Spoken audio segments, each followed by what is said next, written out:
Rosie?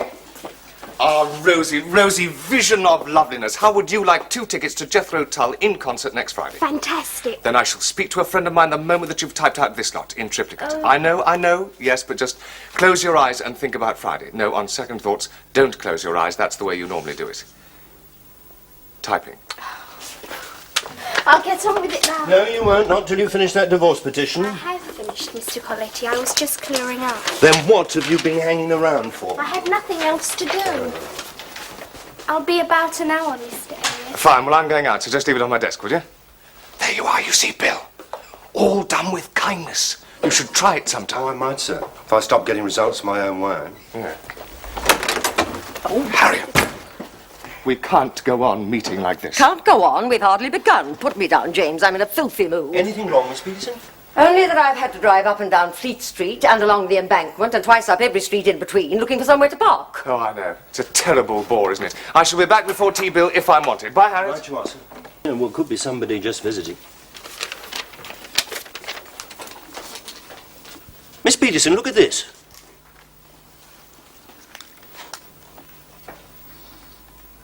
Well. Well, that's one question answered.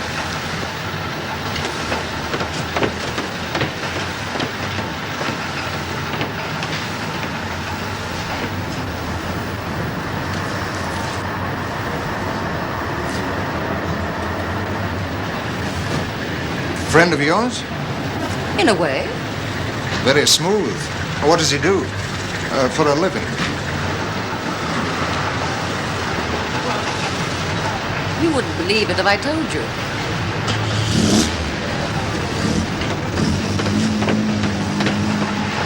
My car, you say, Bill? Your car, sir.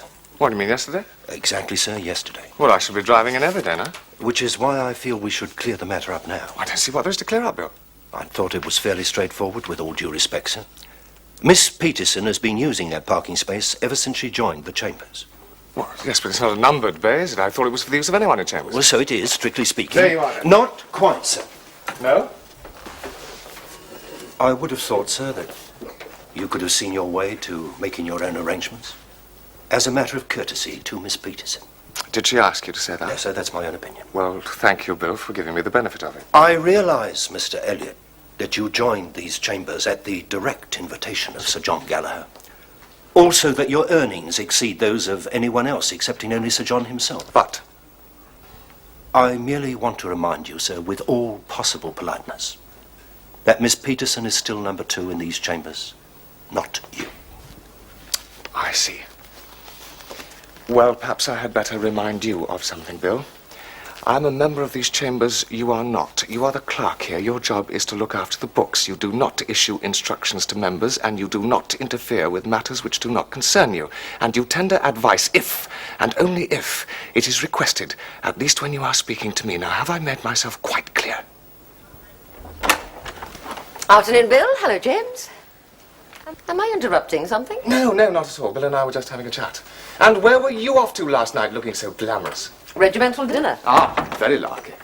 I must say, I've never seen you looking prettier. Well, when duty calls. This came by hand, Miss Peterson. Thank you. What have you done with that expensive motor car of yours today? I've gouged it around the corner. I made a booking for 12 months. I didn't want to be in anybody's way. Great minds. I've just done the very same thing. You mean that you haven't left it outside? You didn't ask, did you, Bill? Well, that's a nice empty space for someone. Can you spare a moment, James? I want to ask you something. Yes, of course.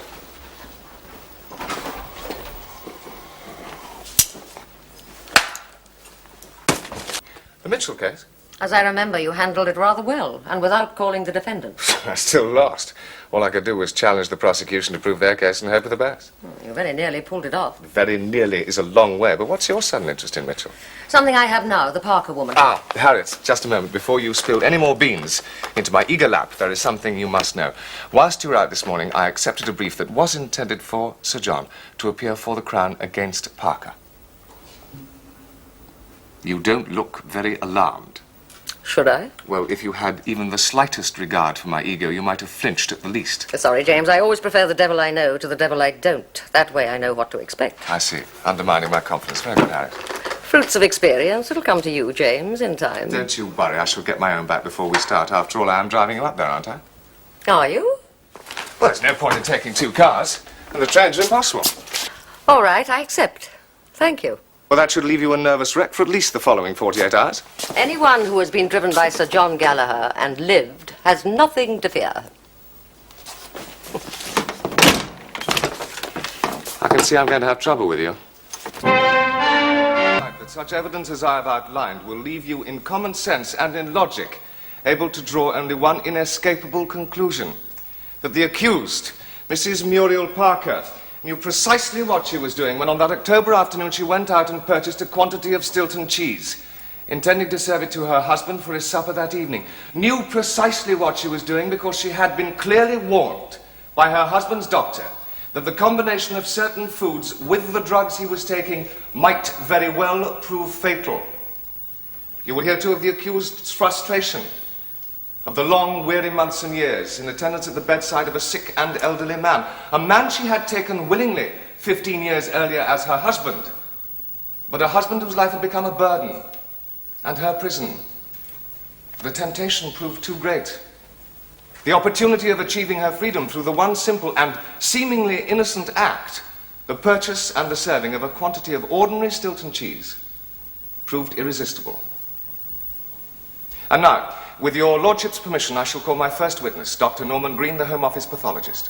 The evidence of the post-mortem pointed quite conclusively towards an intracerebral bleed as the immediate cause of death. That is a stroke. Now, Dr. Green, will you tell the court what evidence you found of how this stroke may have occurred? My analysis of the stomach contents revealed that shortly before his death, the deceased had consumed a quantity of cheese. Now, the significance... How much?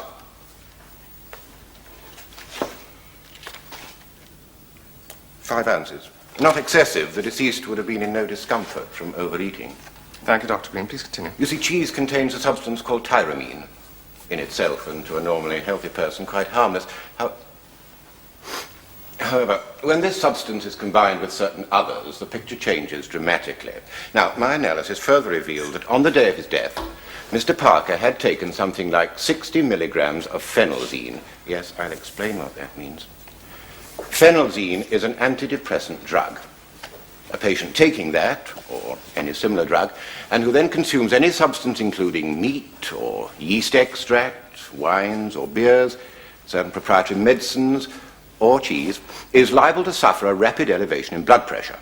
Now, this would be accompanied by a severe headache, and very possibly by the kind of intracerebral bleed or stroke which was the cause of death in this instance. What you were saying, Dr. Green, is that if the patient takes this drug, phenelzine, and then one of the substances you listed, in this case cheese, the combination of the two would prove fatal. Or possibly fatal. Was that the cause of death in this instance? In my opinion, yes. What's your room like? Bearable. Yours? Almost. I suspect there's a mouse caught in the central heating system. Why isn't it working? The mouse? Oh, the system, yes. I suspect that's why the mouse is so noisy. What are you having? Soup, I think, and then the lamb. Ah, well, you can't go very far wrong with the lamb. Famous last words. You know, a friend of mine once ordered the sole here. He took one bite and called the waiter. What, he demanded, has the chef done to this sole? He's grilled it, sir, replied the waiter. Then take it back, said my friend. I think it's ready to talk.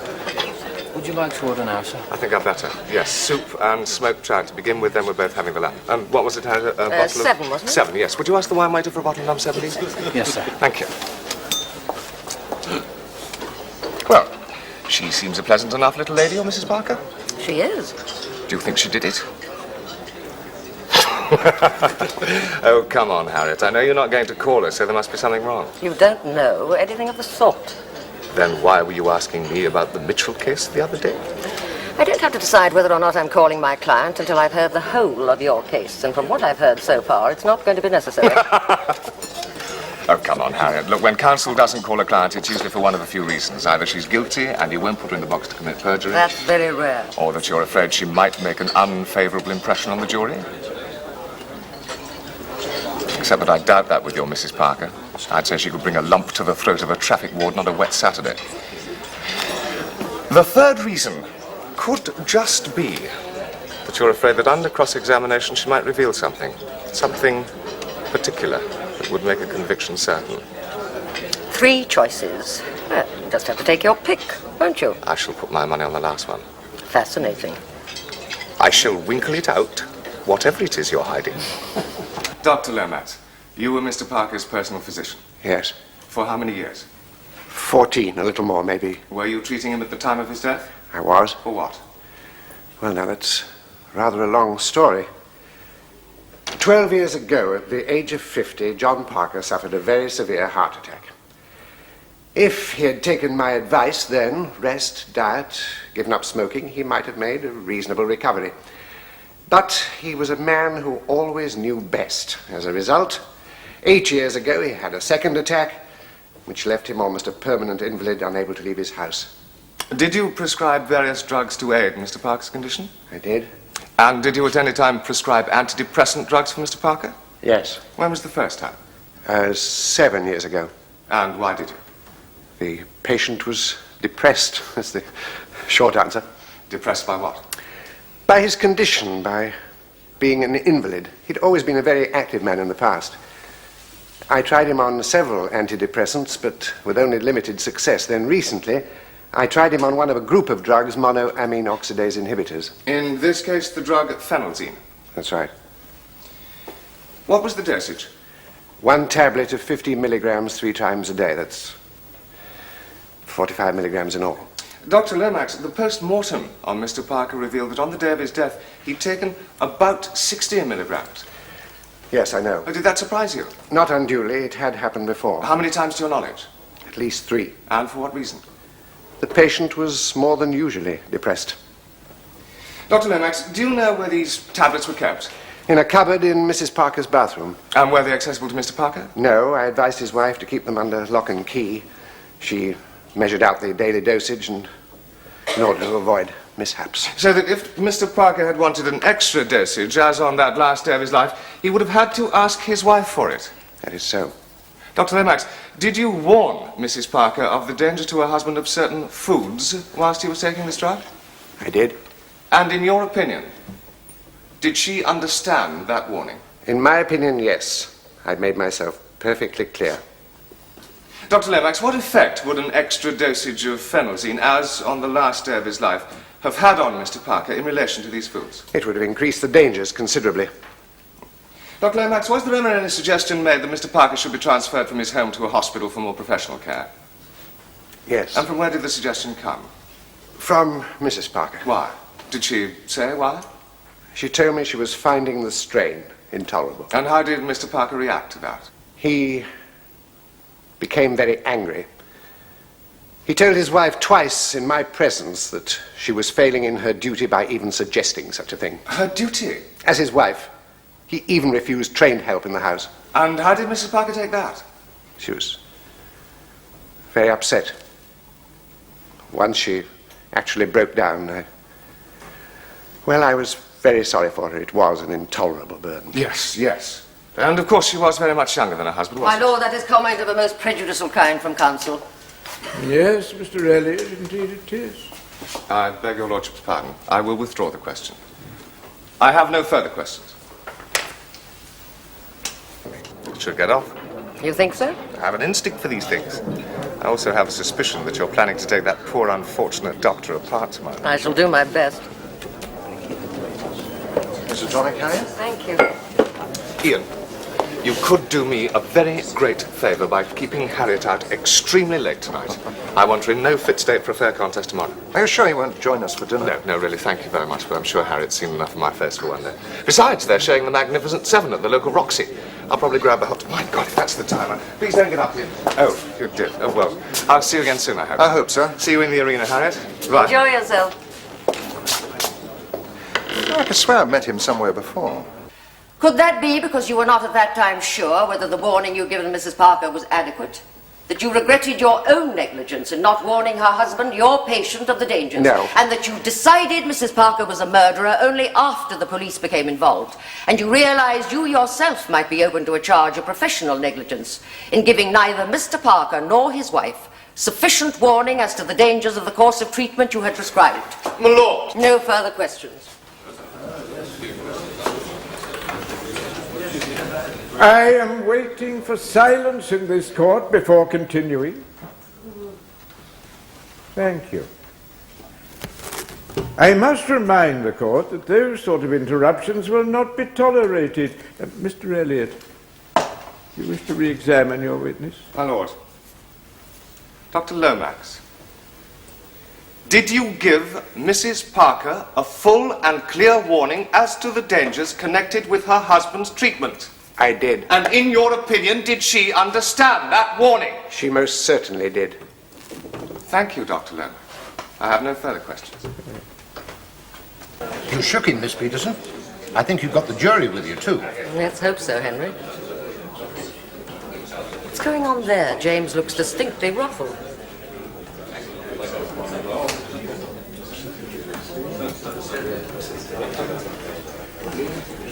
Mr. Eliot,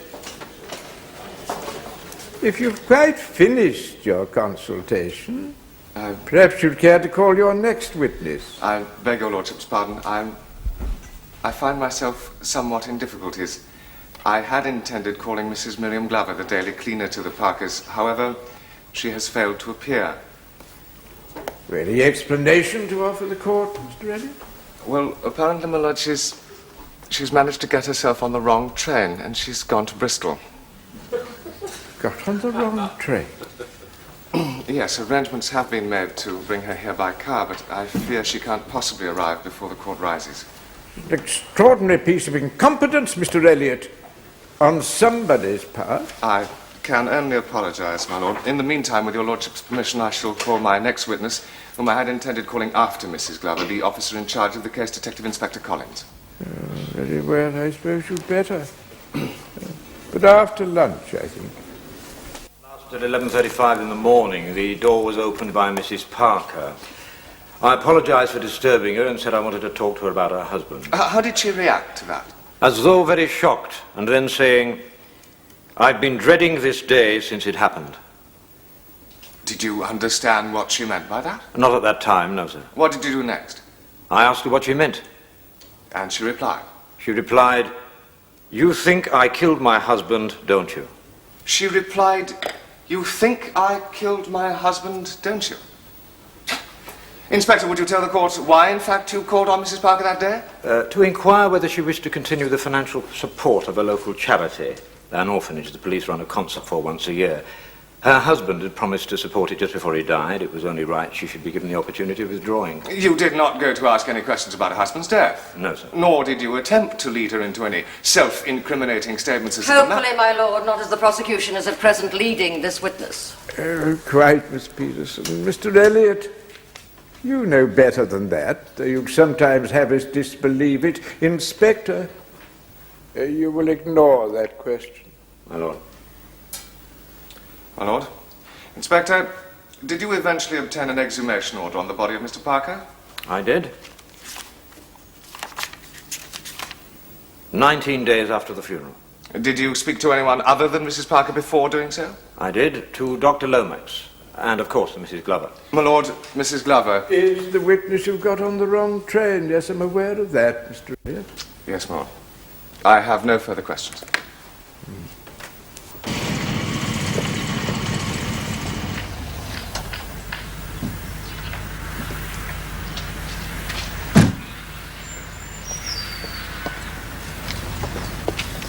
How did you find it?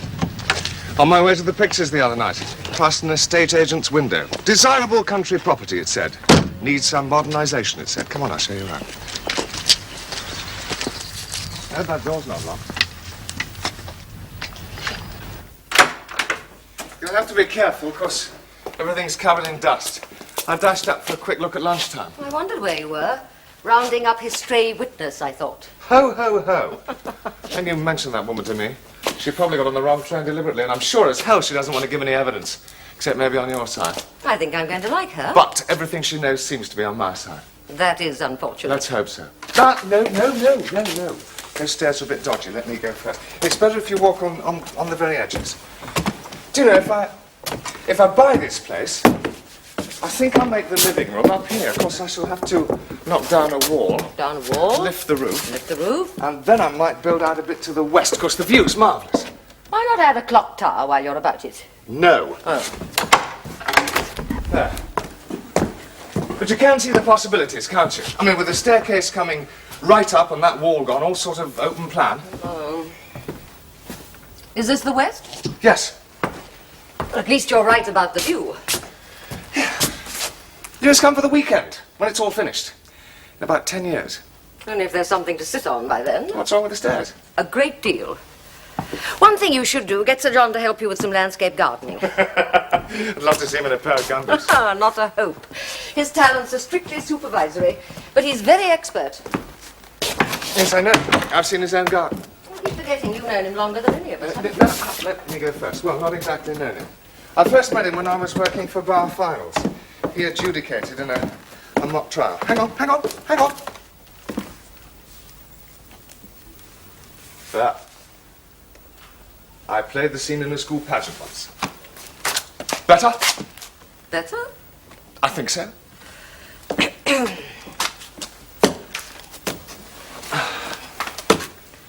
Isn't it? It was Gallagher who persuaded me to go through this, the law. You mean you haven't always been the keen young barrister we all know and love? Well, I was toying with the idea of becoming Scott Fitzgerald, with just a dash of Graham Greene thrown in for good measure. How did he talk you out of that? He mentioned money. He predicted that by the time I was 35, I'd be earning £15,000 a year. Obviously testing your moral fibre. Did I pass or fail? At least you proved him right about the money. Yeah. Mind you, I still have a desk full of opening chapters. Do you know, one day, I might just drop out, the law, everything. Settle somewhere like this. Write the great book. After you've installed central heating and several impressionists. Please, God, make me virtuous, but not just yet. Come on. We'd better make a move if we're going to earn any more of those highly inflated refreshers tomorrow. Thank you.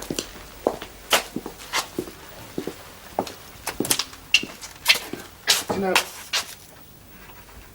I think I will buy this place. Just so I know it's here.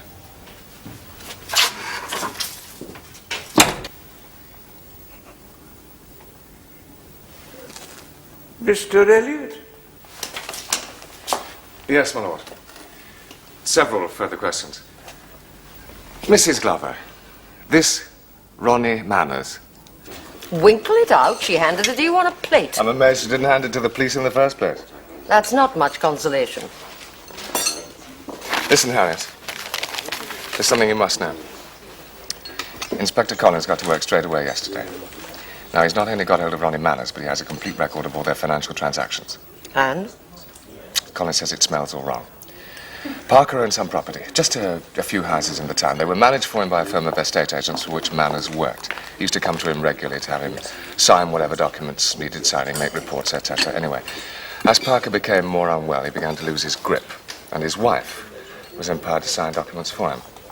That's how they did it. Thank you. They sued him for £2,000 during the last 6 months of his life. And immediately the old man died, she made over a lump sum of £5,000 to Mr. Manners.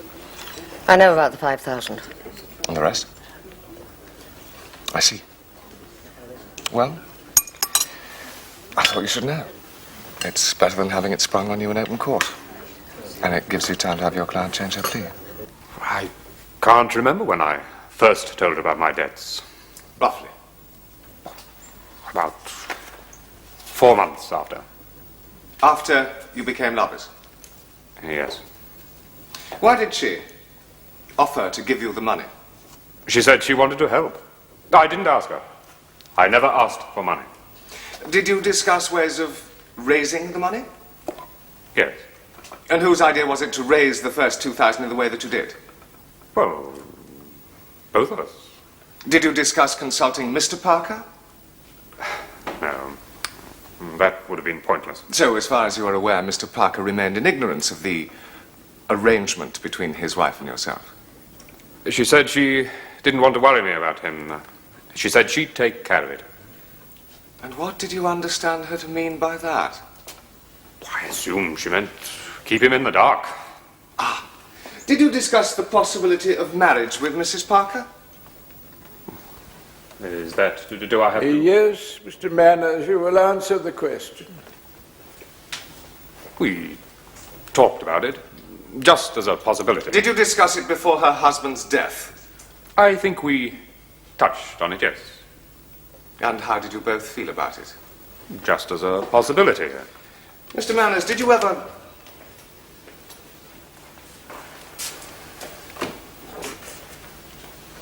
Another delay. I beg your lordship's pardon. Something, in fact, very much to the point. Yeah. Mr. Manners, what was the sum total of the debt that Mrs. Parker paid off for you?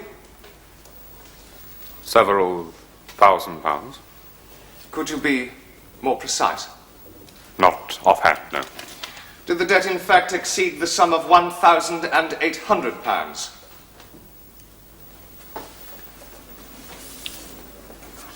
No. Then for what reason did Mrs. Parker pay to you the sum of £5,000 immediately after her husband's death? I told her I wanted it for the rest of the debt. Was that, in fact, the case? I used the money as a deposit on a house. Congratulations. For what? Your speech in mitigation. Oh, brilliant. Thanks. She's still got life. Well, with a review, it could be as little as 6 years. 6 years won't make any mark on that man's conscience. It's a totally futile gesture. You still don't believe she was guilty, do you? Guilty or innocent, James, it's none of our business. Thank God.